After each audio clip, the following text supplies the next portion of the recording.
अहो घेणार काय आता नाही घेणार आवर घ्या ना आम्ही कुठं काय म्हणतो अहो माझं म्हणणं तर ऐकून घ्या. काय झालं? बरं त्याच्या आधी तुमचं वय किती ते सांगा बरं. कम्प्लीट 50-55. 50-55. हा काय झालं? मामा तुमचं 60च्या आता असेल.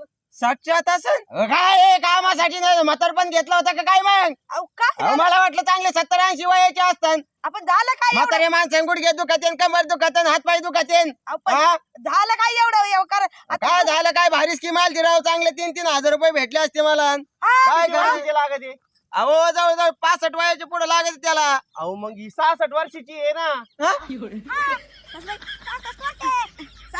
एकच आहे ना हे घेऊन पुढे चला मी आज घेऊन येतो गटुडा धुडका कुठे काय एवढे गटुडे बांधून आणतो बरं का एवढं गटुड तुम्ही चला पुढे शिजून नाही भाड लागत आणि भाजून नाही भाड लागत मी त्याला काय असं लिंबू मीठ लावून दे ना.